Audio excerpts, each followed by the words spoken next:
So in my last video I was splashing around in the kiddies paddling pool of history, real lightweight stuff. Don't think I'll do that again, to be quite honest. But in this one I have a conversation with an extremely knowledgeable guy called Thersites the Historian, that's his channel, all about the Eastern Roman Empire. And man, this dude knows his onions. He's the real deal. Like making hour-long videos about Constantine VII and stuff. Who does that? Who does that? It's very impressive, I think. So if reacting to Mr. Terry was like bringing a Glock 19 to a bat fight, this felt like turning up to a Spaz 12 automatic shotgun duel armed with only a sharpened toothbrush handle. I really enjoyed it though. I love picking the brain of people who command vast knowledge. It's great. One thing though, the original recording was pretty bad quality, certainly on my side. It was sort of cutting in and out and there was lag and kind of robotic in places and all sorts of issues. So I've tried cleaning it up and even re-recording a few bits on my side. Chopped it around a little bit and just tried to make it flow as best possible. Anyway, with no further ado, here's a conversation I had with Thersites comparing the reigns of Justinian I and Justinian II. Hope you enjoy.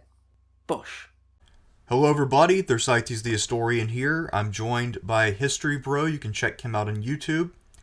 We're going to be comparing Justinian I and Justinian II, two of the better-known emperors of Byzantium, but two very different men who had very different reigns. We'll start out by looking at the life and times of Justinian I, then cover the intervening years, then look at Justinian II, and perhaps have a few concluding remarks about the similarities and differences between the two Justinians. So, History Bro, would you like to get us started with Justinian I? Yeah, absolutely. I mean, he's one of the shining lights of the Eastern Roman Empire, isn't he? One of the most famous ones, not necessarily the greatest, but one of the most famous. Set a few precedents that lasted for hundreds and hundreds of years. So, I mean, one of the things that I was really looking forward to this conversation was that it's so rare to meet people sort of in real life that know anything really, let alone a great deal of detail about the Eastern Roman Empire or the Byzantine Empire. When I was looking at your channel, you've undertaken quite a massive project to cover them all. I just think it's really good. So I'm really looking forward to this. I think you know a lot more about these things than me. I mean, I'm sure I'll be able to hang with you on Justinian I. I know a great deal about it, but maybe the intervening years, not quite so much. And Justinian II, I know a bit about. But your video on it actually fleshed it out a lot more. I watched your video on him, and it was really interesting. So, I mean, if we wanted to start with Justinian I, maybe it might be worth saying just a few words about his age, sort of the 6th century or the sort of 520s, 530s. That the Roman Empire is quite a different place. If people are used to classical Rome, the age of Caesar and Augustus or Hadrian, that sort of thing, the world of Justinian I is quite different to that.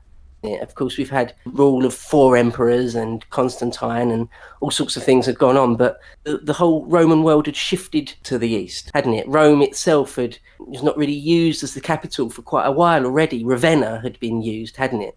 Right. So, I mean, if you want to maybe say a few words about painting the picture of the 530s. So, I guess to get into Justinian's time, we have to understand a few key events. First is the fall of the Western Empire. This had occurred a few reigns before Justinian in the time of the Emperor Zeno. So, the West has fallen. It's been divided up by various barbarian groups. However, a lot of the old Roman institutions are still around. They are declining rapidly in the West. But in the East, things have more or less continued apace. The East always had a larger population and more wealth than the West. A lot of the East continued prosperity is due to the Emperor Anastasius I. He came into power after Zeno, and his policy was very much non-interventionist. He also was very good with money, so the empire stockpiled a good deal of reserve currency. And Anastasius then died. He was replaced by Justinian's uncle, Justin. Justin was too old when he came to power to be very aggressive or ambitious, so that money remained largely unspent. When Justin died, he had a few nephews who could potentially succeed him, but Justinian ended up being the best positioned to do so. And when he comes to power in 527, he's highly experienced in government. He's well educated, even if he may have had a few rough edges because he didn't grow up super wealthy. But he's 45 years old. He has a lot of connections with very important people, and he quickly proves to have the kind of circle that one needs around themselves to rule effectively. The rise of Justinian then is sort of unavoidably linked to the rise of Justin, his uncle. So that Justin I came from almost nothing. I think his father was a shepherd or a swineherd or something. But he was a great general. He joined the army and rose prolifically through the ranks and became the head of the army, at which point he transitioned into becoming emperor. So Justinian was in fact just the nephew of a highly successful general who was the son of a nobody. Well, apparently their family came from somewhere in either Thrace or Macedonia, and Justin had entered the army. Apparently there was a raid of some kind which damaged their village, and then Justin brought his whole family to Constantinople, which would have included Justinian, and he mostly spent his youth in Constantinople, and because Justin was a rising star in the bodyguard unit of the emperor, Justinian and the other nephews were able to get first flight educations. That being said, I don't think Justin had any actual children of his own, or if he did, they all died before him, so they were never in the succession picture if they existed.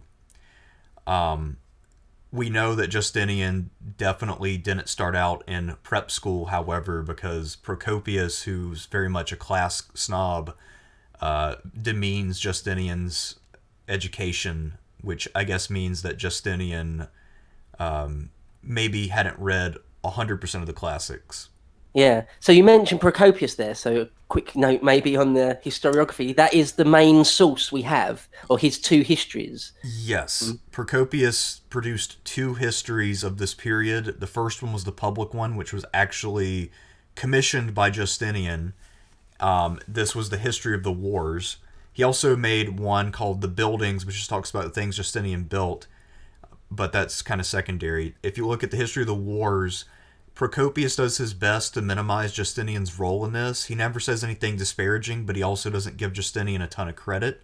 If you look at the secret history, however, the Anecdota, Procopius is extremely negative, and it's clear that he absolutely despises Justinian, Justinian's wife Theodora, and Belisarius' wife Antonina. And this is largely because Procopius is a huge fan of General Belisarius, and he feels that Justinian mistreated him. So, but he also feels like Belisarius is kind of weak and didn't stand up for himself enough. So Procopius' Anecdota is one of the most bitter histories ever written, and he never published it. It was found in his papers after he died, and then somebody published it later. But it's basically pure invective against Justinian. So it's one of those things that perhaps it's worth mentioning that we know a great deal about Justinian from Procopius. It's like, you know, the light of history is illuminated right there in that spot a bit more than the times before and after. Like, for example, the age of Caesar and Augustus, we know we've got the letters of Cicero and Pliny, which, you know, just give it so much more light. The spotlight of history is shining on it right there. I think that's what we've got, wouldn't you say, with the reign of Justinian? Yeah, I mean, a lot of what we know in history is based on the accident of survival more so than some sort of objective record of what is important and what isn't. And a lot of survival depends on luck in terms of what manuscripts made it. The other part is texts that became popular. So, for instance, a lot of Cicero has survived not so much because the things that he says are extremely important, but rather that later copyists really admired his Latin style. So that's why a lot of his stuff survived. With Procopius, when it comes especially to the secret history, a lot of the reason why it survived is because it's really damn entertaining. He says that Justinian is a fiend who could remove his head while he paced at night. Yeah, so that's the kind of thing that you get in the secret history. There's a lot of amusing anecdotes. He also has stories about the Empress Theodora and Belisarius' wife Antonina, which are disparaging and which make them out to be ladies of the evening. So, a lot of fun things that you can get out of the secret history, and plenty of reason to preserve it and keep copying it. Yeah, absolutely. Yeah. When Justin was, it's. Would you agree? It seems that he was willing to, even whilst he was still alive and formally reigning, he sort of allowed Justinian to really hold the reins of power or control policy before Justinian was even the emperor. To a large extent, it looks like Justinian was helping to run things, but there were other nephews who were about as important as Justinian. I believe part of the reason why he was able to seize power is because his main rival, who was about the same age and same level of accomplishment, was out of the capital when Justin died. But Justinian was clearly very well linked in with the major administrators and generals of the empire at the time. So he was, he had a pretty good chance regardless of what happened, but in the event, he was the guy in the capital. Right. Is it, would you say, sort of among the first things he did was marry Theodora, or he did it before he was emperor? I think that's right, isn't it? Yeah, they had been married for a decent amount of time by the time he became emperor. I Right. forget exactly when they married, but Theodora had low birth, and this is something that Justinian's detractors brought up over and over, especially Procopius, who seems to have been very, very much a class snob. But Theodora's father was a circus performer. I think he wrestled bears or something of that nature. Yeah. And so this meant that Theodora was not a fitting bride for a politically ambitious man like Justinian. But it's possible that they married well before it was clear that Justinian had any path to imperial power or anything like that.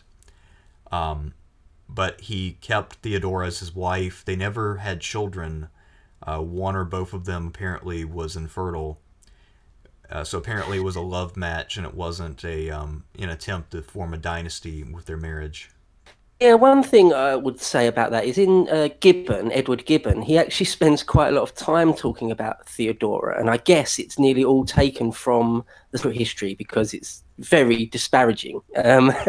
And I mean, he says that her dad was something like he trained the bears for the Green faction, thing like that. And anyway, when he died, her and her two sisters, she was the middle of three, some story about being dragged in front of the crowd, and apparently the Greens rejected them, but the Blues didn't. They embraced them, and Theodora was in the Blue faction since that day. But that she was a prostitute and an actress, and in the ancient world, often those two things are the same, Right. or at least considered low.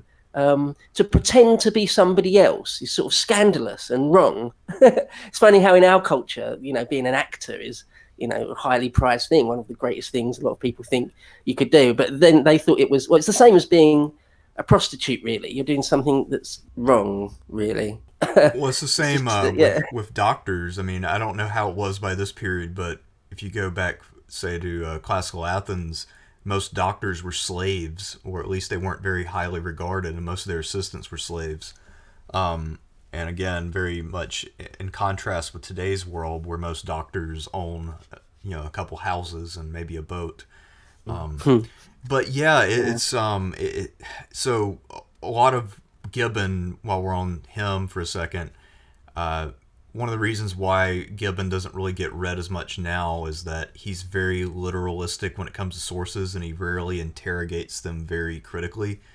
So if he sees something in Procopius, he just thinks, this is interesting, it must be true. So I'm just going to record this part here.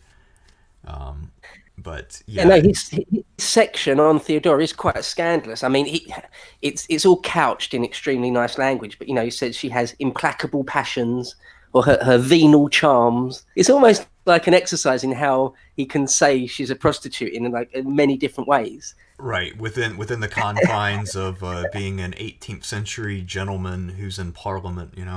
Yeah, like she was degraded and prostituted by licentious desire. I mean, it's great stuff, but you sort of have to get your ear in before you realise exactly what he's actually trying to say. Yeah, and also it's I've always liked that kind of prose. It's very has a nice flow to it. I think that's part of why Gibbon's had some enduring influence. Although interestingly enough, I've only met maybe one person in academia who's ever read Gibbon. He Really? Yeah, has fallen out of favor pretty hard, even among sort of the academics who are quite a bit older.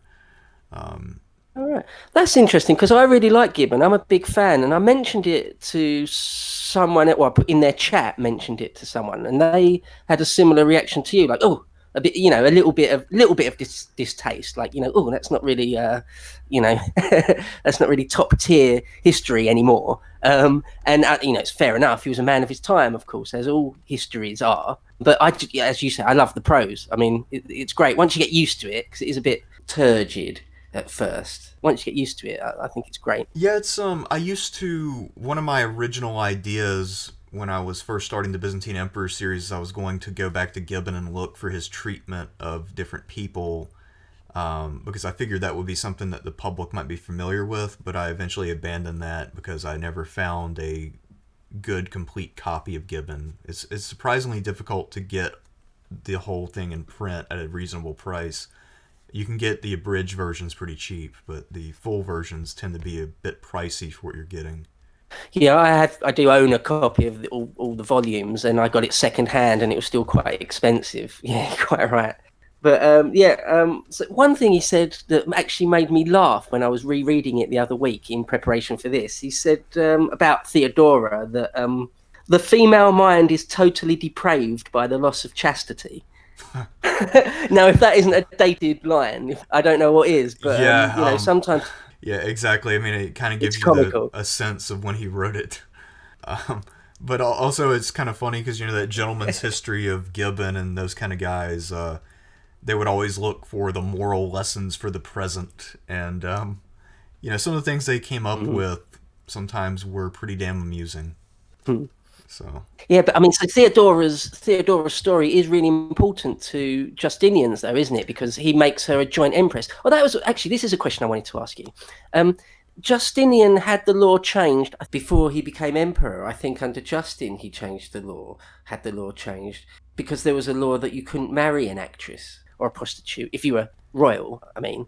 And he actually had to get that law repealed or changed before he could. Now, that puts me in mind only slightly. It's not a great analogy, but it puts me in mind of Henry VIII and the Act of Supremacy having to actually change the state a little bit in order to marry who you want.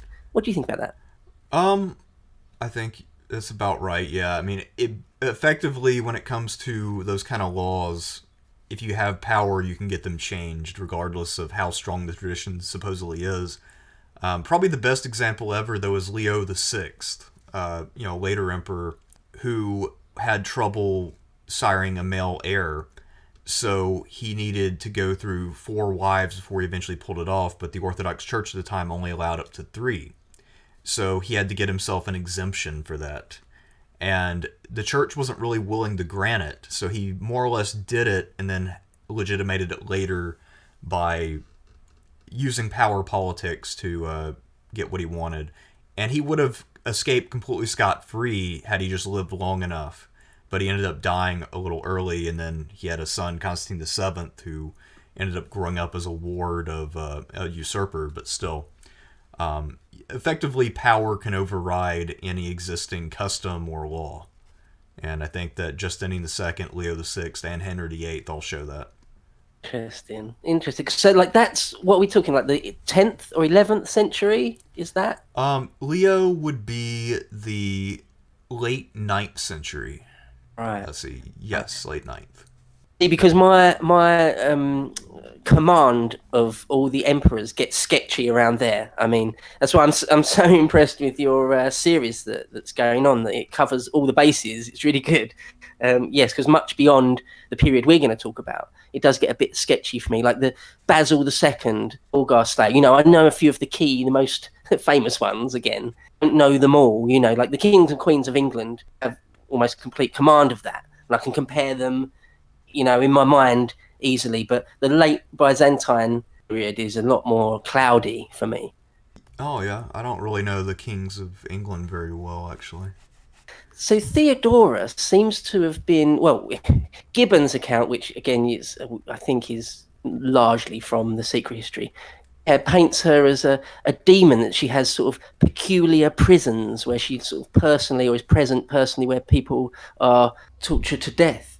And she has her own personal spy network spread out throughout the city. And anyone who says a wrong word or even a wrong glance could find themselves in her dungeons. It does sound, there's certain things in history where you just know later history is being massively unkind deliberately. Like Caligula is maybe a famous example where he might not have been quite as insane that, say, Suetonius says he was. It was just because the people that came directly after, it was in that they had a vested interest paint him that way. Right. I think Well, Theodora might be suffering from that.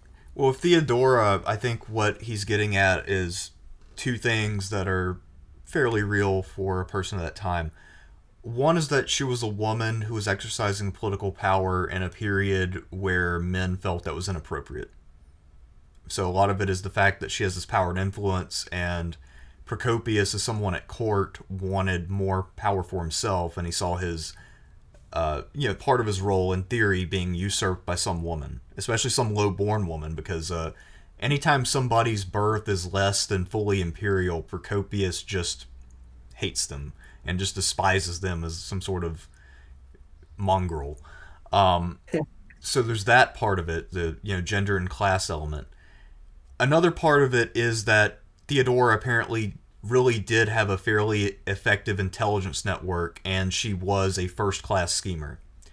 So one of the key officials at court early on for Justinian was John the Cappadocian, who was the Praetorian prefect, so he handled the administration and taxes.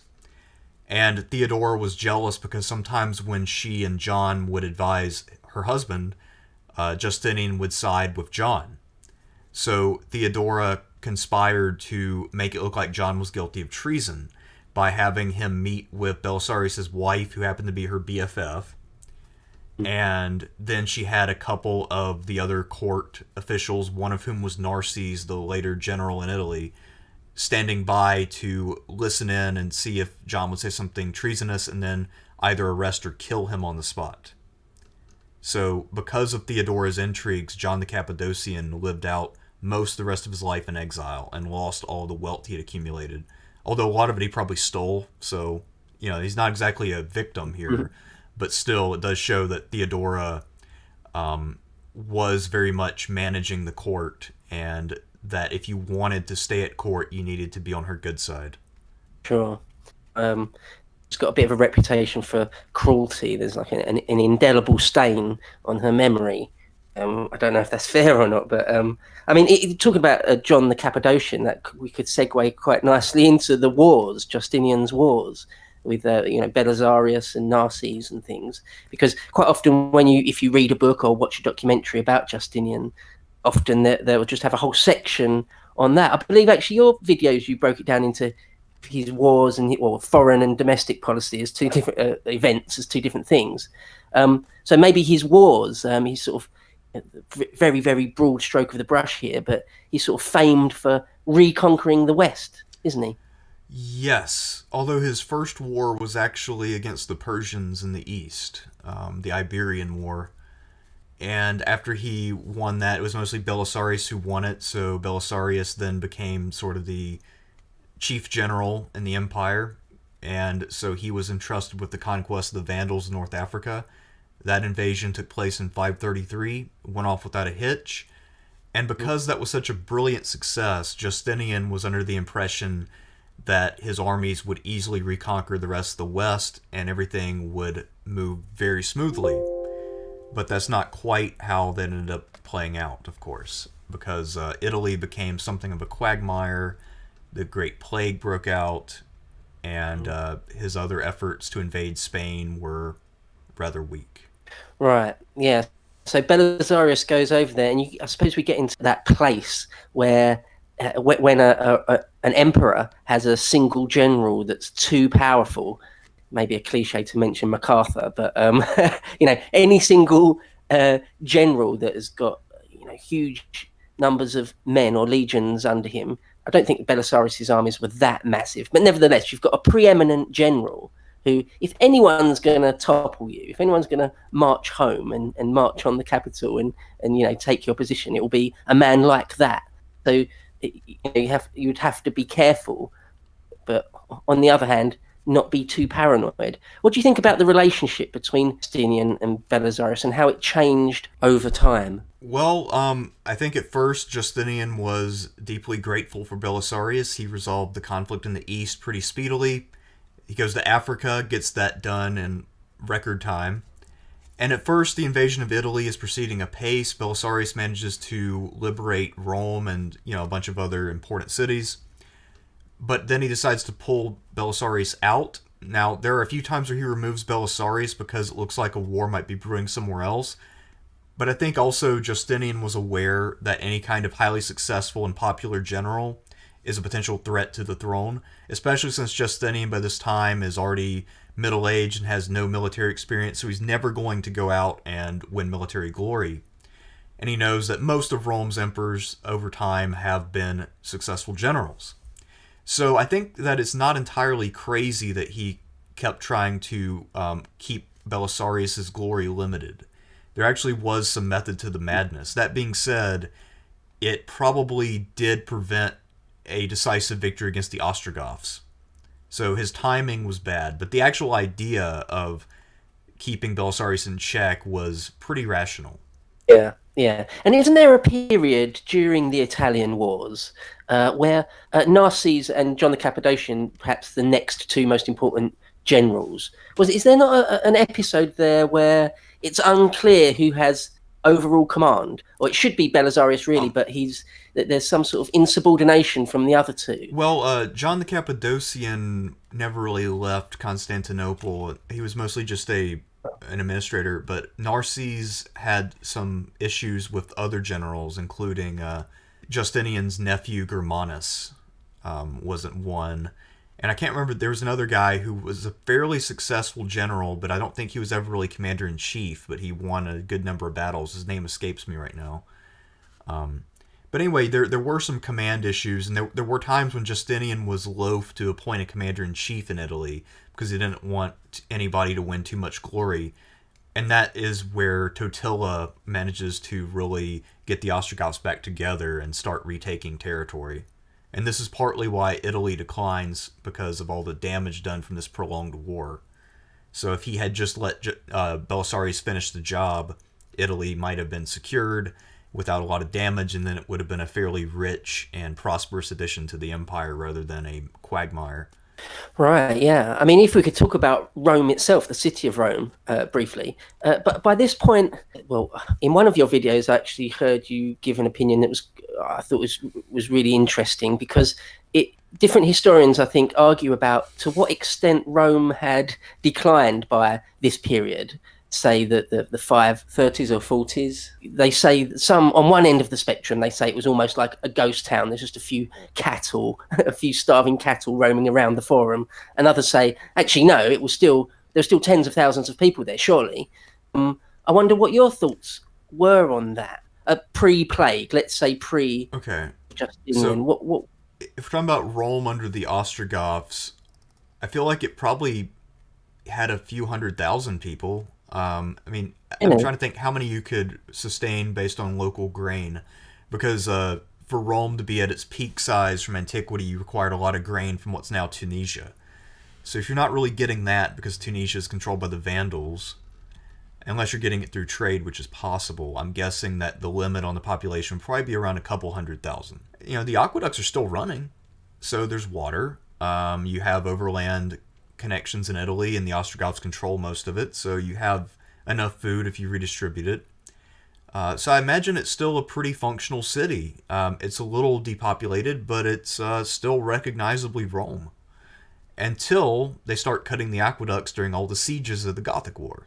Right, which is obviously a little bit later.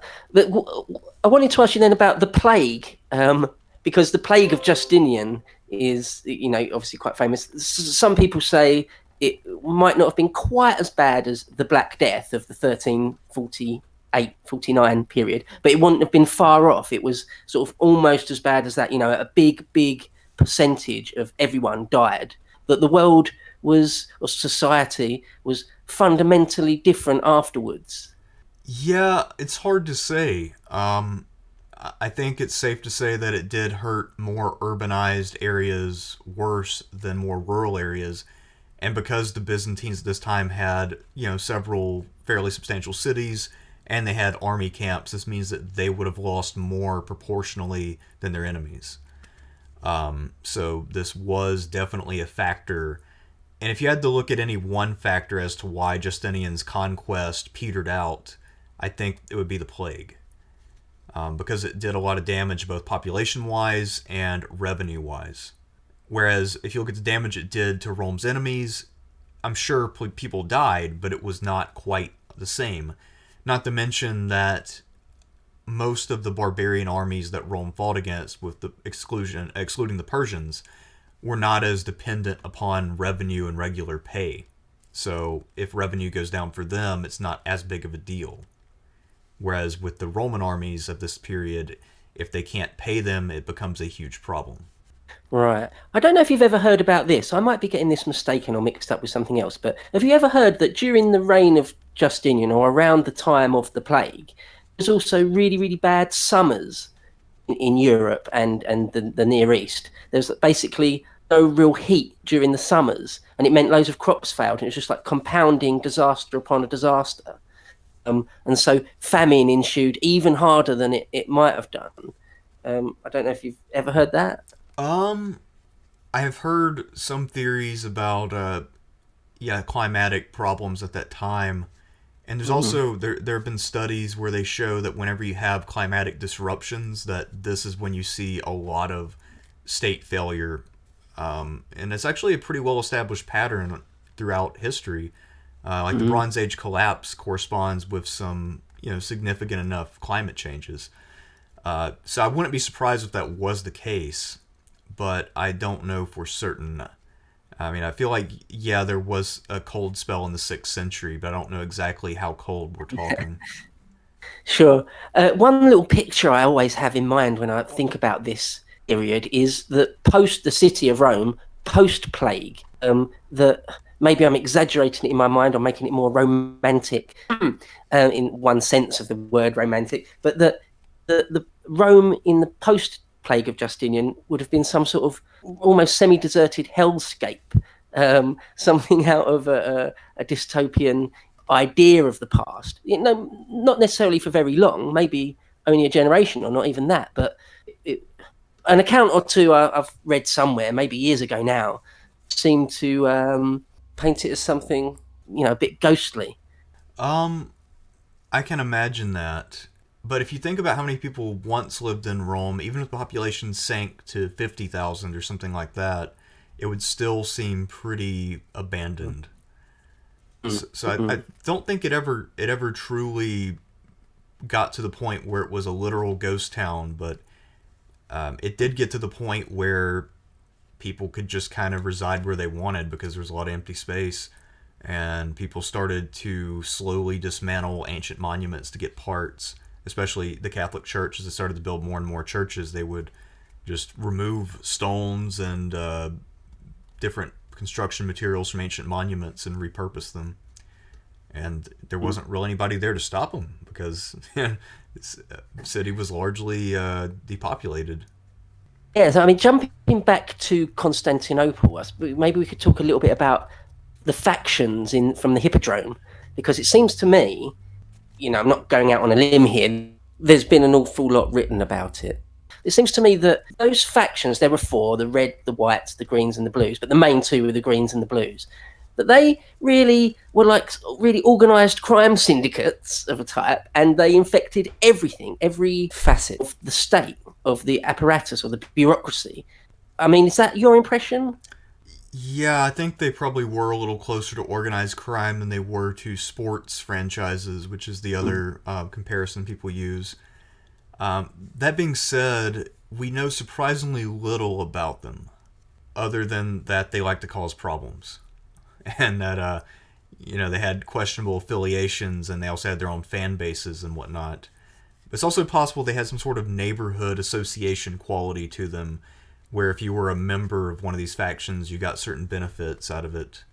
But it's Yeah, for sure, and yeah, just like protection, it's like a protection racket apart from anything else. kind It's of. like, we're in the ascendancy, and we've got guys in the judiciary or in the cogs of government itself, and the army and all that sort of thing. And so it's probably worth stressing that Justinian and Theodora were both blues, weren't they? They were massive fans of the blues, firmly in the blue camp.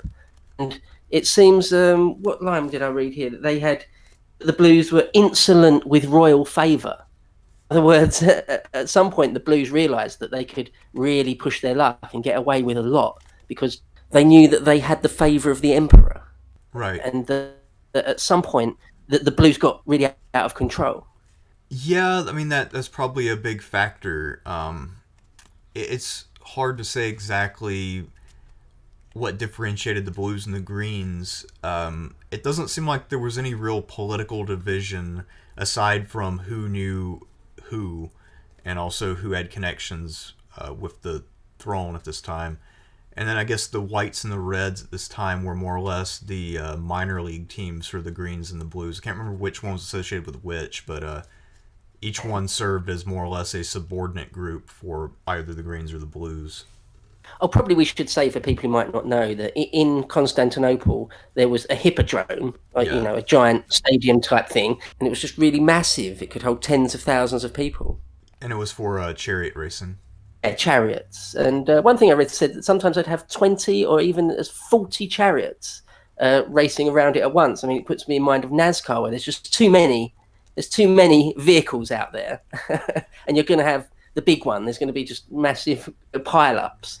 And it seems that it was a really quite dangerous thing. But I don't know if you've ever been to Istanbul, but I've been there, and I went to where the Hippodrome was, and there's some great things to see there, amazing things. Some of the subterranean baths and massive water tanks, and the palaces and the Hagia Sophia. But the Hippodrome itself is just an open square, really, and you can't really conjure great images of what it might have looked like, unfortunately. Yeah. No, I haven't been, but imagine 40 chariots, you're pretty much guaranteeing wrecks at that point. Also, Yeah. chariots are not exactly the most stable or safe vehicles either. Supplemental Wincombe is at a perfect pocket ride. Bikini's on top now into fourth, and My American Tally is down at the top of the stretch. We have had a bad accident at the head of the lane.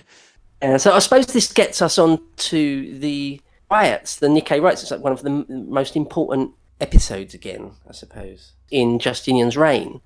It sort of sets the tone, and so I mean, if you want to maybe the Nika a few Riots, words about the Nika Riot. Yeah, in 532, Justinian had been trying to reallocate funds to projects he had coming up. Mostly he was starting to engage in grand construction. He hadn't quite envisioned the Hagia Sophia yet, but he had some other projects in mind. And he was also beginning to ramp up for some wars of conquest because he's just fresh off of the victory against the Persians. And apparently he made some cuts to different programs around the city which have been sustaining jobs. So there's a little bit of civic unrest. And there's also the usual factional strife between the blues and the greens, and sometimes, just like with a lot of sports teams, this can get violent. Think of the Bulls and the Pistons back in the late 80s, or I don't know, I guess there are a lot of European soccer teams where there are brawls that break out over fandoms. Sure. Anyway, so there was that source of tension, and it also appears that because Justinian was so eager to fund his various projects, taxes had gone up, and there were also widespread rumors that John the Cappadocian and a few other officials were on the take.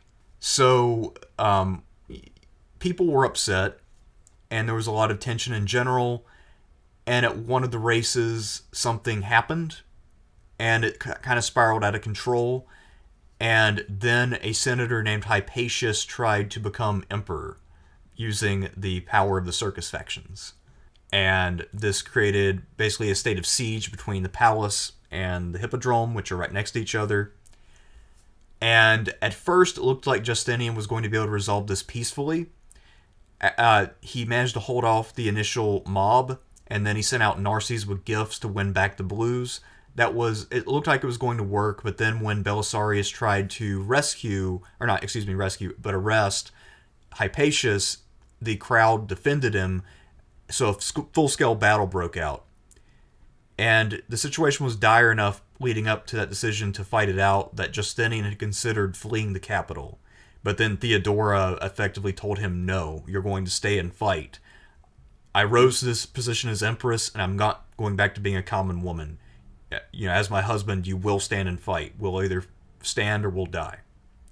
So, Justinian sometimes could be a little bit weak-willed, and he did rely on the people around him to have a backbone for him. And in this case, the backbone ended up resulting in maybe a few tens of thousands of deaths in the street.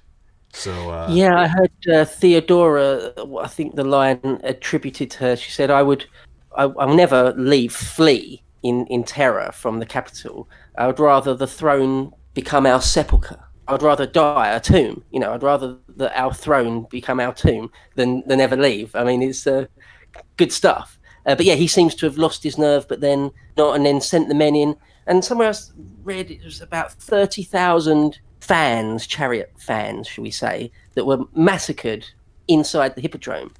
Must have been a scene of deplorable horror, really. Just, you can't really picture it. It's just... Well, apparently escaping the Hippodrome in a timely fashion was pretty difficult, because I know later on, Nicephorus I, when he's doing a military drill, some people think he's going to initiate a massacre, and as they're trying to flee the Hippodrome, they trample each other, and probably a few hundred people died there just from that. So, once people are cornered in the Hippodrome, it can get pretty nasty pretty quickly. So it devolved into a full-fledged massacre in the Nika Riot. And I read that the Hippodrome was just unused for a couple of years after that.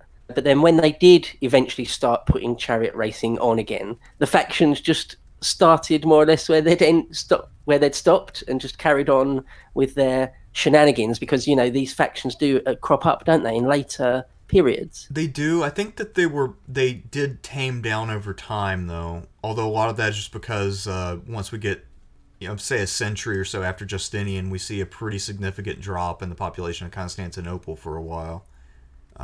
Due to the Arab invasions and whatnot. But, that's fast-forwarding a bit.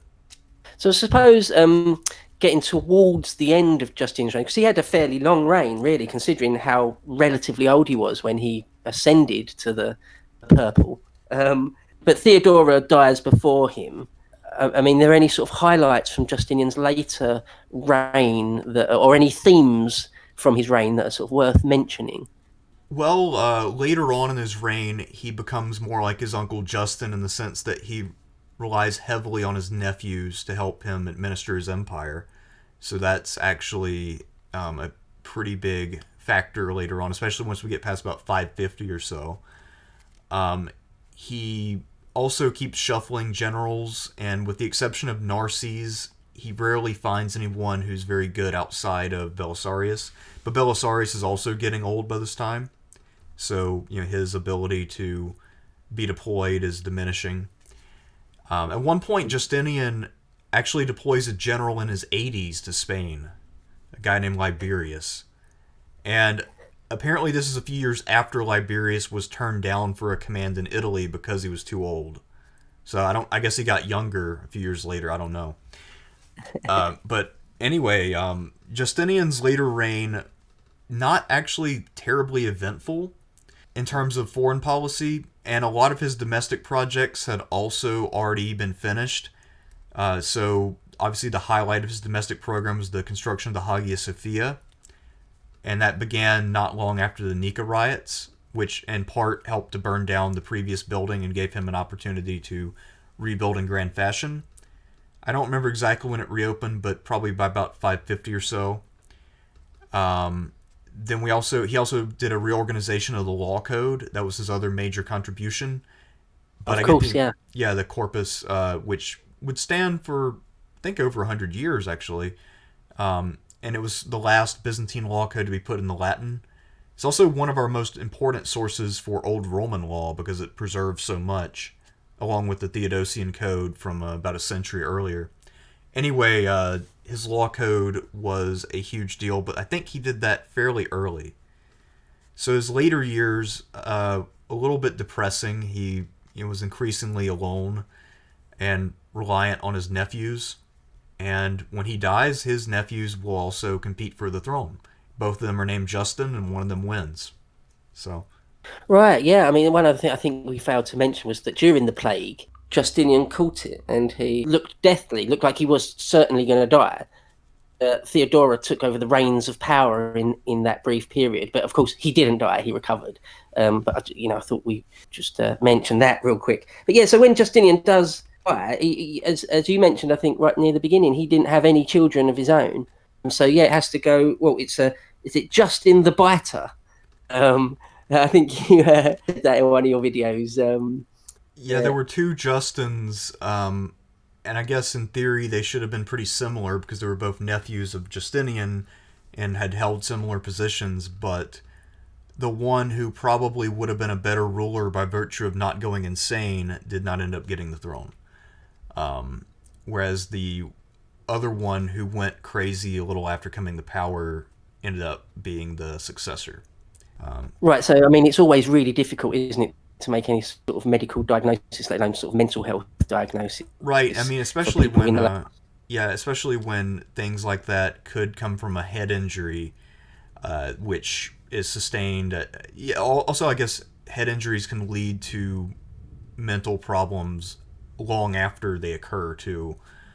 So I know there was a Napoleonic general named Junot, and I want to say he suffered a severe head injury, and it looked like he was fine. He was put back in command, and then it really kicked in a few years later. So he's governing some city in Spain, and all of a sudden he loses his shit and starts running around nude. So you can never really predict head injuries. Even today, head injuries are very hard to really manage and predict, but back then it was an absolute nightmare because you had no idea when or if these things would manifest themselves. Not to mention that if there's any kind of underlying mental illness, it's going to be almost impossible to diagnose with the tools of the day. Yeah, like it's one of those things they quite often argue about whether someone was just a sadistic asshole or whether they were clinically insane. An essay I read a while ago now made the argument that Nero wasn't clinically insane; he was just a sadist. But Caligula probably did have an actual chemical imbalance in his mind. But it's difficult. It's difficult to say, isn't it? But it seems like Justin II might have he lapsed in and out of insanity, didn't he? Yeah, he seems to have had some issues. Actually, with Caligula, I personally don't think he was mentally ill at all. I think that what it is that they thought he was insane in the non-clinical sense because he mocked the Senate, something that no one had ever done. They thought it was absolute insanity to look at the Senate as anything other than this body of wise counselors and this pool of experienced gentlemen of distinction. And Caligula basically told them, you guys are useless. I ask you for advice, and then you just want to kiss my ass. But I actually need advice. I might as well make my horse consul. And then they, and I think they really tried to play it up that he was legit crazy. But in reality, I think he just held them in contempt, and that was their way to deal with it, was to say, oh, he's just crazy. I don't know if there's an account. I think there are accounts saying that he had sort of blinding headaches, and that it's difficult to put modern terms on it, but some sort of personality disorder where he thought he was divine. There's various things like that. But again, whether you believe the accounts, but this poor Justin seems like in his more lucid moments even realised that he was insane, and so he decided to appoint a Caesar, a junior emperor. And so he picked his oldest friend and ally, Tiberius II Constantine, or that was the title he took. And I feel like the relationship between Justin and Tiberius was a bit like that of Augustus and Agrippa. He's like his oldest, most trusted friend, and ended up making him something like second in command. Yeah, I mean, that's basically sort of what happened. It was a fairly peaceful transfer of power, and that didn't last for too long, though, because then Maurice came along. But Maurice was a pretty talented guy. He was a good soldier, ultimately perished in battle after about 20 years or so. And, so with Maurice's rise, that's the end of Justin's dynasty. And that wrapped up the legacy of Justinian I, at least. And was Maurice he was a general? He was like a general's general, wasn't he? He was sort of firmly entrenched in the military side of things. And that is he the one? And that sets the stage for that to continue being the case for Eastern emperors for hundreds of years or until the end, no? Basically, yeah. I mean, he went back to the old soldier emperor model, and that will remain standard for quite a while. Although there are guys who will then be born onto the throne and are emperor by virtue of birth, and one of whom will be Justinian II. But Maurice gets back to the idea that emperors should lead in person, and that will become fairly standard. Not everybody does it. Constantine VII doesn't, but a lot of people do. So Maurice dies in action. He's replaced by Phocas, and Phocas unluckily inherits a war with Persia, or at least one starts soon after he takes power, and he manages it very poorly. And then Heraclius from Africa revolts, and he sends his son, the Heraclius who we know better, to Constantinople to overthrow Phocas. He succeeds, becomes emperor, and the Persian War eventually results in a Byzantine victory, but it's an extremely costly one. And Byzantium is greatly weakened by it because a lot of its territory had been overrun by the Sasanian Persians. So about 10 years after that war is resolved, then the Arab invasions begin. Right, so that was one of the things I was going to say, because Heraclius is, again, one of the big hitters, isn't he? Among the more famous of the Eastern emperors. And he's got a long reign. You can argue how glorious it is, but it does fall right in that period. Is it 632 is given as the year for the death of Muhammad, when it sparks off the Muslim invasions. So that happens right then. So we go from a world where aren't Muslim armies running riot to a world where there are. Right. So, and this came right on the heels of Byzantium and the Sasanians just fighting about a 30-year-long war almost. So it'd be the equivalent of if right after the Peloponnesian War, a new power had arrived out of nowhere and attacked both Athens and Sparta. So it's pretty devastating. The timing was perfect for a massive conquest. Byzantium was in a little better shape than Persia, though. But Heraclius himself was pretty old by this point, and he had a lot of wear and tear mentally and physically from fighting the Persians. So he's losing his grip on sanity, and his health is failing. His brother loses a battle, and so he fires his brother, even though he was his most reliable general. And they lose control of Syria and Palestine. They later lose Egypt.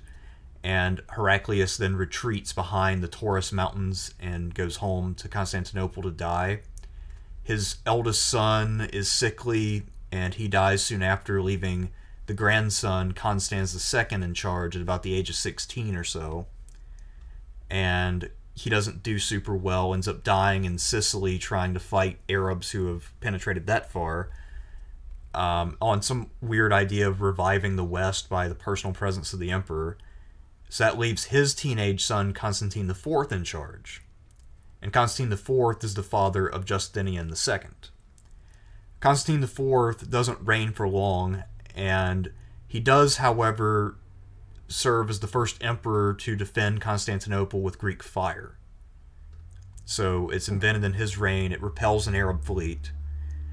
And he also, of course, has a son, and he also has an ecumenical council. But that's pretty much his reign. I mean, by this point, the emperors are playing reactionary defense. I want to say Constantine IV might have also presided over the first land victory against the Arabs somewhere in Asia Minor. It wasn't a huge victory, but it was still like, holy shit, we actually won. Yeah, checked them for a moment. Yeah, we actually won this minor battle. Things might be okay. So it's sort of a turning point, Constantine IV, and I think he's a little underrated just because of the significance of these victories that occur under him. But he dies when he's maybe like 32 or 33. And then his son takes over, and he's also about 16 at the time. So we have, succession of 16-year-old emperors who are inheriting absolute chaos. And so you can see partly why this isn't going super well. You have a lot of guys who just aren't experienced enough to handle such a crisis. And this leads to the rise of Justinian II Rhinotmatus, as he'll later be called, in 685. Right, so he's famous for, that epithet, it's to do with his nose. That's sort of the headline thing, is if you learn anything about Justinian II, is that he had his nose chopped off. Yes, and we'll get to that. That happens about 10 years into his reign. But at first... Oh, sorry, yeah, we'll talk about his first reign. Sorry, oh, yeah, first reign. So he famously has 2 reigns, and that's also pretty unique. His first reign is 685 to 695. And, in theory, he had what it took to be a good emperor. He was born in the purple. He was a descendant of Heraclius. So the dynasty was very well established by this point. His ancestors had all accomplished things, even if some of them were a little bit not that impressive, like Constans II. He had at least fought for the empire. So Justinian II comes into power. He should have the full obedience of the state. And he also is fairly intelligent. He's well educated. He's got a lot of things going for him. But he is just not equal to the task of dealing with the problems that he inherits. And he also apparently does not have the best political sense when it comes to dealing with the populace. Right. So often in history, it's easy, isn't it, to give these figures sort of paint them as just one shade, whether they're really great or they're really pathetic or whatever it is. And Justinian II has been quite often portrayed as venal and cruel and maybe insanely violent. But I think you were of the opinion that that's not fair, and that he isn't really that, or certainly no more than any other emperor or warlord of the time, and that perhaps his memory is not really been treated very fairly. Yeah, I mostly stand by that. So part of the reason why he was not as politically adept at cultivating people around him is because he did not have a lot of experience going into being emperor. He didn't quite realize what it took to keep the state running. So if you compare him back to Justinian I, Justinian I was 45 when he came to power. He had a lot of experience, he had a lot of connections, and usually I assume by the time you're 45, you understand that there are certain things you're not good at. A lot of 16-year-olds might not know that. They might not know yet that they're not an A+ in every category. So Justinian II is very hands-on, and he has his vision of the world, he tries to enact it, and he's not super worried about how people react to what he does. So to give one instance, his father had held an ecumenical council, the Sixth Council, and then Justinian I had held one called the Fifth Council. So Justinian II wants to recapture the glory of Justinian I while also honoring his father, so he holds a council called the Fifth-Sixth Council. But instead of talking about theology, this one is about personal conduct, because he's concerned with immorality. So he basically tries to ban drinking and partying in Constantinople. Oh, yeah, he's like a Puritan, isn't he? Yeah, so he's, not very much fun, and he doesn't understand that there are people who are not going to take kindly to having their pleasures taken away.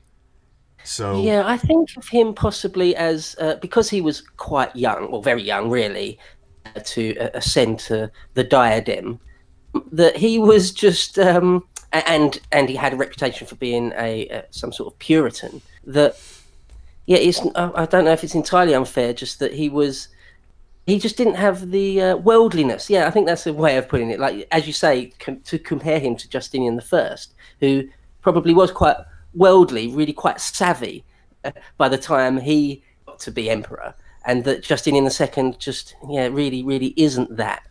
And as you say, finds himself in a world that is just far more dangerous, if you like. There's just many, many more enemies, borders.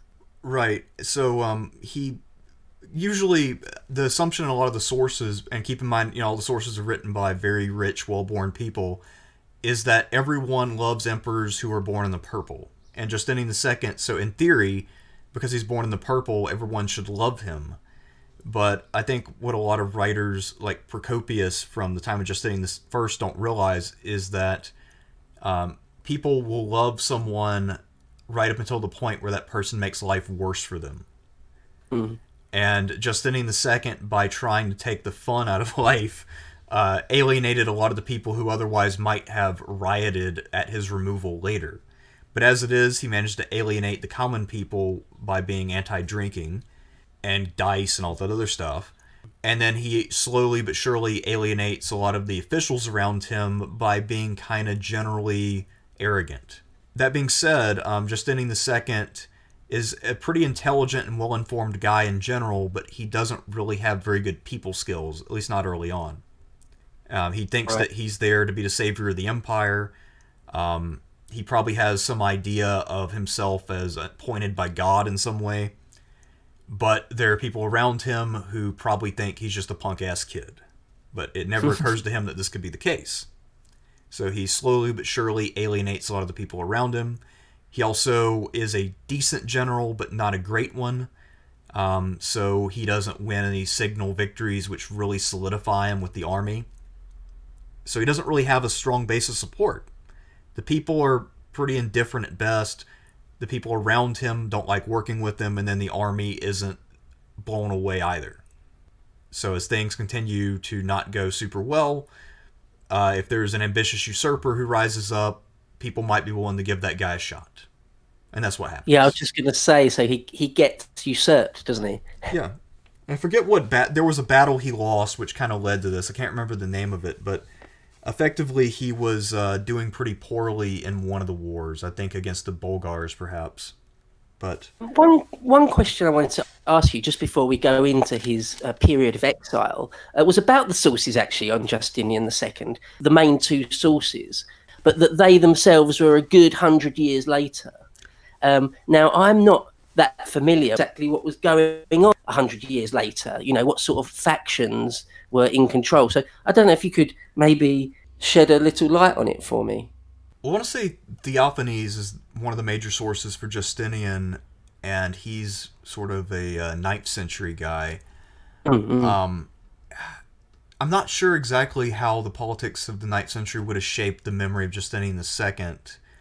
That would be an interesting study, though.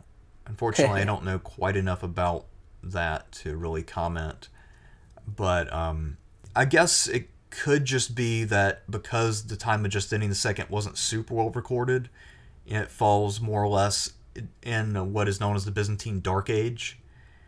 Because of that, I think that most likely Theophanes has a very limited pool of sources to draw upon. And apparently the only tradition that survived was a negative one.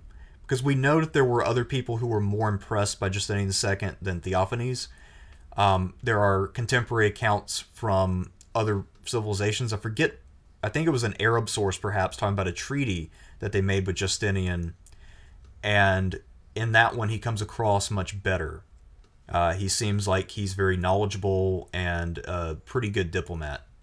Right. And apparently the diplomats were talking about working with him, and they never mentioned him being cruel or arrogant or anything of that nature. And apparently they reached an accord, and there were no real issues. Right. Oh, another thing he did, I think this was still first reign, might have been second. Justinian is the first emperor to put the image of Christ on coins, at least on the solidus coin. So I guess you could actually make a case that he tries to paint the conflict between Byzantium and the Caliphate as something of a holy war.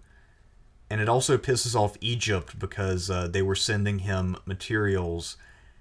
And I think they put some sort of Islamic symbology on whatever material they were sending, and then he retaliated by putting Christ on the coins. And that's also what then caused the Arab world to really start minting their own coinage instead of using Byzantine coinage. So it became a bit of a symbolic pissing contest, and that was the doing of Justinian II. That's interesting. I didn't know any of that. Yeah, so he And so when Justinian's enemies get their hands on him, there's no holes barred sort of thing. right. So the usurper is named Tiberius III, or at least that's the title he takes. And the sort of going wisdom at this time, and I'm not sure when this wisdom emerged, but the wisdom of the day was that if you were physically deformed in any way, you couldn't be emperor. You were not pure in the eyes of God. So what they decided to do, rather than killing Justinian, was to slit his nose in some way. And it's unclear exactly how much damage they did to his nose, but it certainly made him disfigured. And then they exiled him to what is now the Crimea. And the thought is, well, he can't be emperor again. No one will accept him. They'll think that he is no longer accepted by God. Look at his nose. And Justinian II, for his part, was not crippled and certainly not disabled by this. So he eventually decided, you know what, I could go back and rule again if I wanted to. So he's in exile for about 6 years. I thought it was more like 10. One account I read was that they also slit his tongue. I don't think that they cut his tongue out.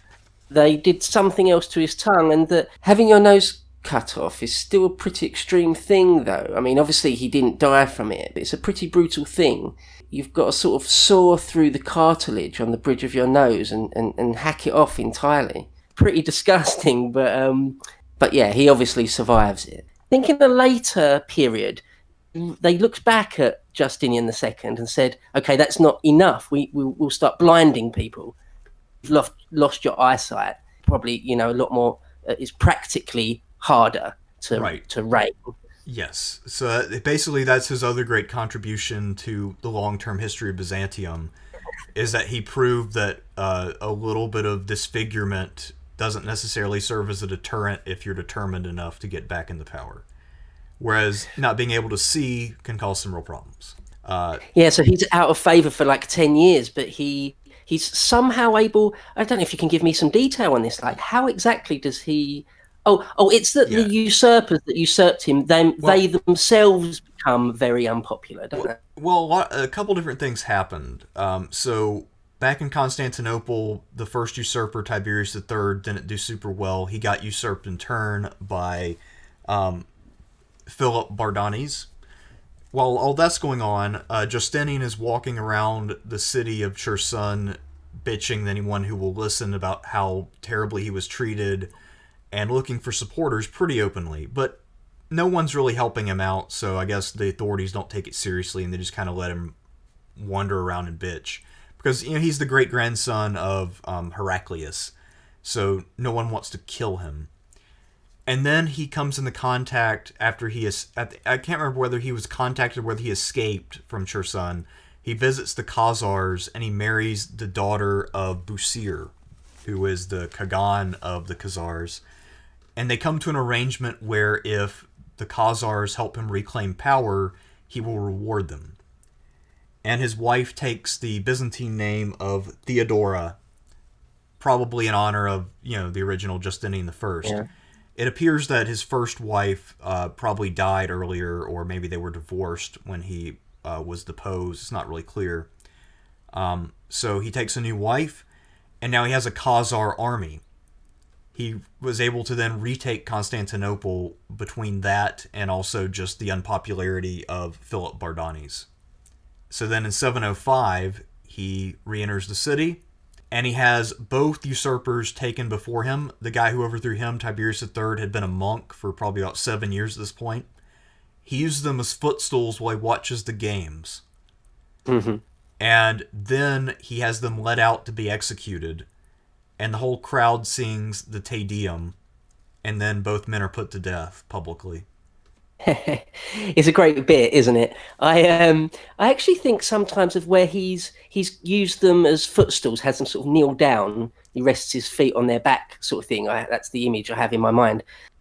I do think a little bit of a parallel with Hitler, or not necessarily Hitler, but any leading Nazi. The point in World War II where they've beaten France and liberated France and get to walk through, Paris. This whole generation of, or your whole life really, is about revenge for this terrible wrong that's been done to you. And finally, you're in a position where you end up paying for it all with your own life. But at that point, you get to rest your feet literally on the backs of your enemies, and you feel like being utterly vindicated. I just feel like there's some sort of parallel there, maybe even if it's just psychological.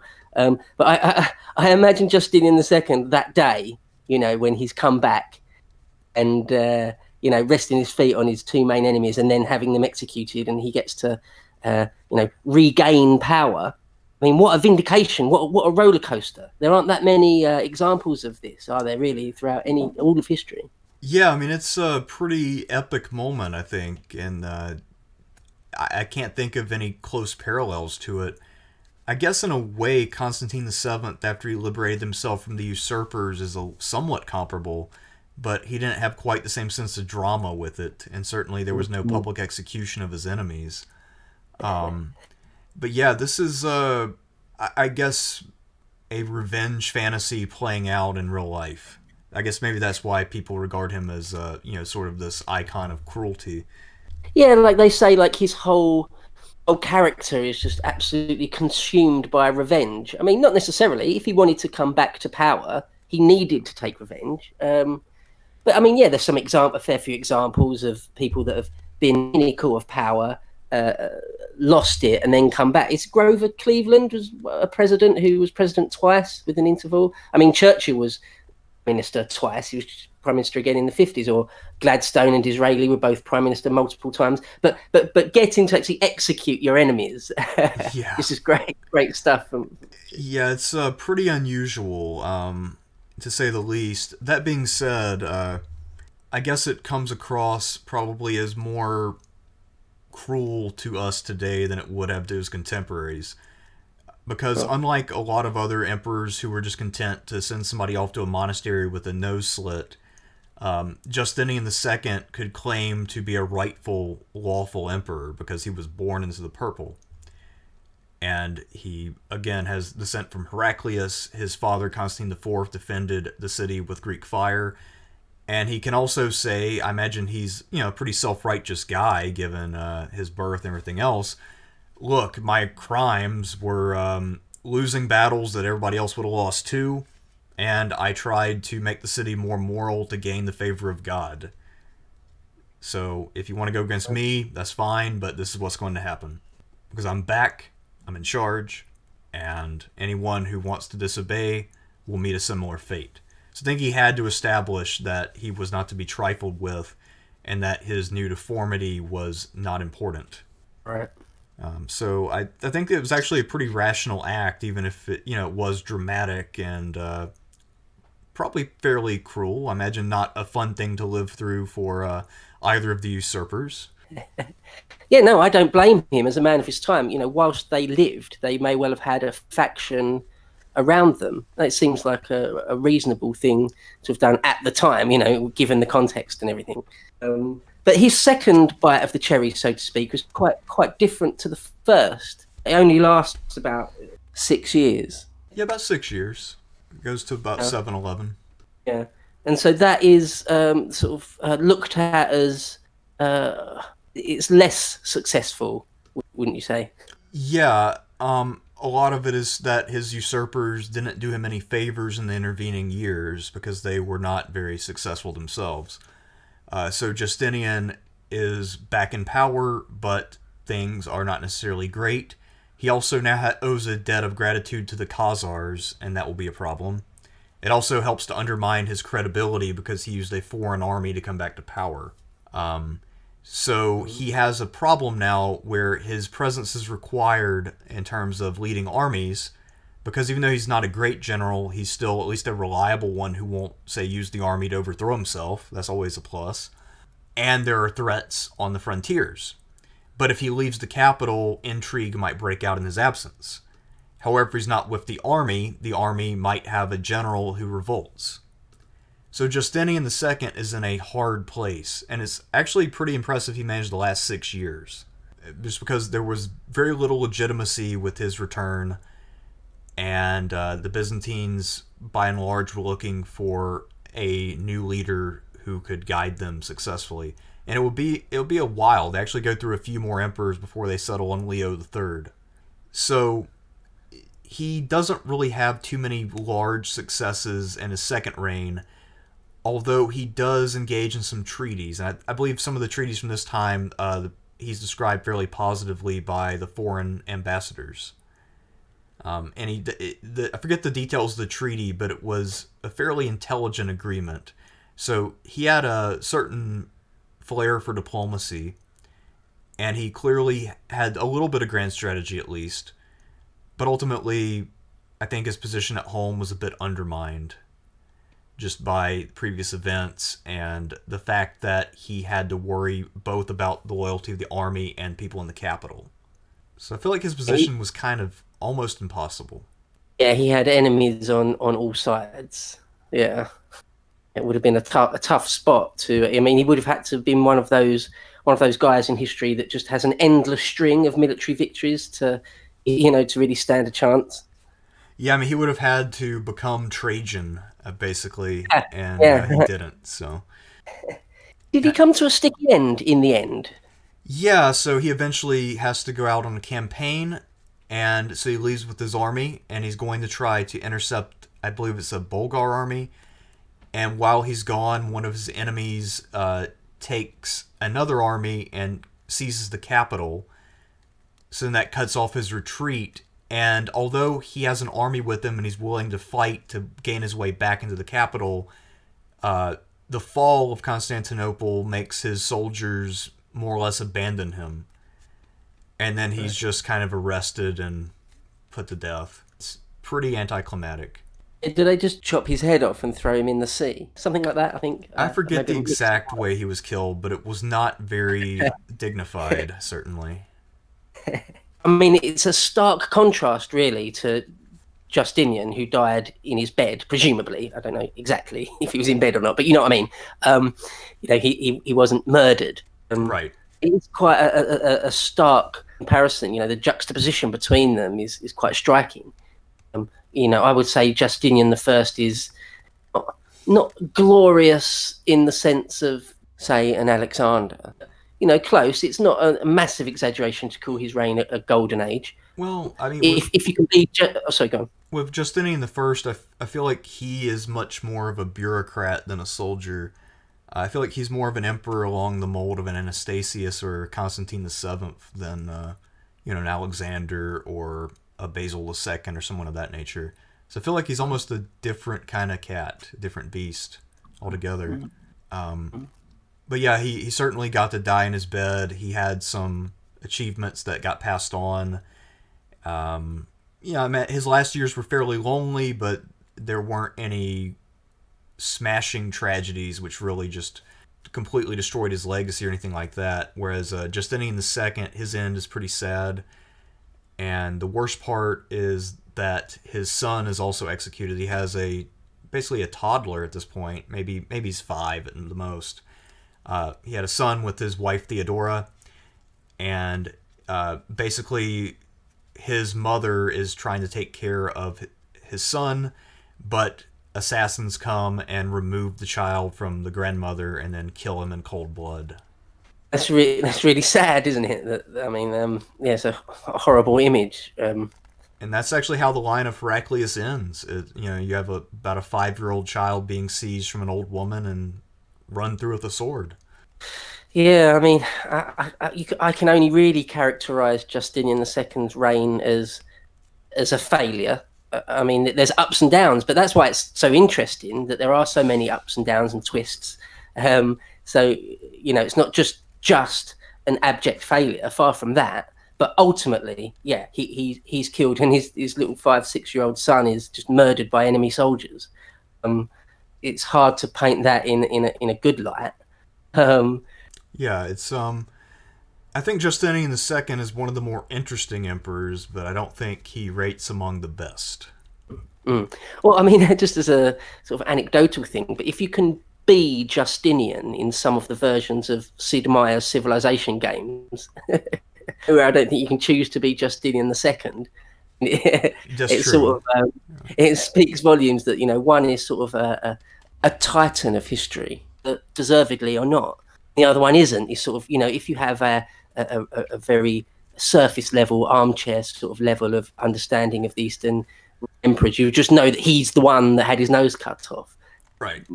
Probably not a great deal more than that. Well, the thing is, sorry, go on. yeah, I think you could actually even make the argument, though, that Justinian II, in theory, given different circumstances, could have been more successful than Justinian I. Because he seems to have more energy, he's much more willing to take risk, he has perseverance. He would have never hesitated in the Nika Riot situation the way that Justinian I did. I mean, Justinian II, whatever else you might say about him, this guy had balls of steel. This guy was not one to back down, and he was willing to undertake some pretty incredible undertakings. Like his comeback from exile was unprecedented. He completely defied tradition when it came to being disfigured. He presented himself before the people, executed 2 usurpers, and said, "I'm back." I mean, it's just with Justinian II, this guy is one you had to kill to get rid of him. He's kind of like Rasputin in emperor form. He's got an irrepressible spirit in a lot of ways. Whereas Justinian I is probably more clever, and certainly a far better politician. But ultimately, I feel like he was more of basically just a bureaucrat emperor. Just a fairly successful one, but still, he's not. There were certain tasks that emperors had to undertake that he had no ability to perform. He never led troops once in his life, to the best of my knowledge, and maybe before he was emperor at some point in some limited capacity, but never any real military commands. So in almost any other context, if you have Justinian I as emperor, he probably does very poorly. You combine, you have to have that kind of resource pool he had at the time, with the ability to stay behind the scenes. And there aren't a lot of other periods in Byzantine history where those two things came together that way. So I feel like under almost any other circumstances, Justinian I would have been a flaming failure. That's really interesting. I don't think I've heard that angle exactly that anyway before. That's quite interesting. Yeah, I mean, they obviously they had very different lives. They lived in fairly different worlds, really. Sort of the global situation was really quite different for those two men.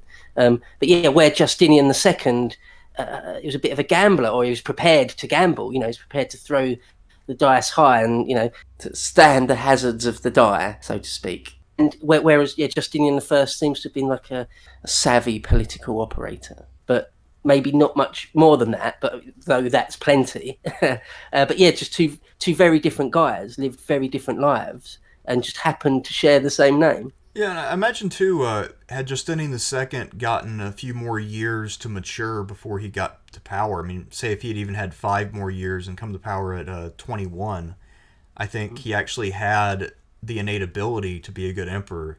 It's just that circumstances were against him, and he lived in a time where failure was far more likely than success.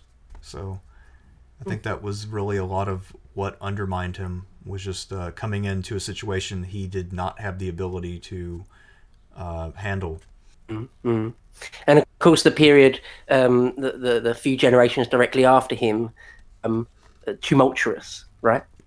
Yes, he inherited some real problems, and he also had to deal with 3 different usurpers during his lifetime, which is a pretty good amount, considering especially that he wasn't in power all that long in the grand scheme of things. Okay, well, I mean, I hope we covered the subject quite well there, comparing the two. Yeah. So I mean, hopefully that's something to think about. Just 2 guys, very different but same name. So yeah, I don't really have any more thoughts. Do you have anything you'd like to say? No, other than just again on record, thank you for doing this conversation. Really interesting. I'd love to pick your brain on some other stuff. You haven't actually finished the series on all those, so is that right? I'm looking forward to some of the periods that I almost know nothing about. I'm actually really looking forward to them. Yeah, I haven't gotten around to Basil II yet. That one is going to take a while because he's one of the big ones, isn't he? Yeah, because now I'm actually entering the period of history in Byzantium where they have sources, which is kind of nice compared to, say, the period of Justinian's usurpers. where I could pretty much say everything that's available on them in the videos. I didn't have to edit anything out because there was so little to choose from, which in some ways makes things easier. But when you get to someone like Basil II, who is very well documented, I'm still not sure how I'm going to go about those videos. I'm probably going to have to divide them into parts just because there's so much to work with. And he reigns for about 50 years, so there's a lot to get through there. Yeah, but you're good. I mean, you're an experienced hand now at making YouTube videos. Looks like you've been doing it, lot longer than me. Got a lot more content out there. But it is interesting, isn't it? How as a history YouTuber, that it's up to you just to decide how you tell the story. And it's not always that clear, is it, about how to go about it, especially when a big topic or one where there's just a wealth of information, and it's just up to you just to pick and choose you want to use or not. And yeah, sometimes it is quite daunting, isn't it, especially when there's tons of material. Yeah, sometimes it's actually easier to work with smaller topics where there's less information available because you don't have to make very many difficult decisions in terms of editing and presentation. But the bigger topics are sometimes harder to present, but also the information is easier to find. Mm-hmm. So it's a very subjective process in terms of trying to figure out exactly how to go about presenting something. And that's why sometimes I put off larger topics for a good amount of time so I can try to find, hopefully, the most productive context to put them in. Yeah, no, great stuff. Yeah, so hopefully, obviously, this will add to the library, the back catalogue. Yeah, so thanks for coming on and discussing this with me. And Oh, thank you for having me on. Obviously, I'm a smaller channel, so I'm much obliged to you, and I genuinely appreciate it. Thank you. And no problem, man. All right, well, good talking with you. And everybody remember to check out History Bros content. I know you have a number of videos up already. You had a series on Nixon, and I believe you also have... You talked with Sargon about Pyrrhus of Epirus, right? Yeah, with Sargon, I've got one on Pyrrhus, Alexander, the Peloponnesian War, and another one. All right, well, that is all I have for you today. Remember to subscribe, like, comment, support me on Patreon, all that fun stuff. So until next time, I'm Thersites the Historian. Peace out.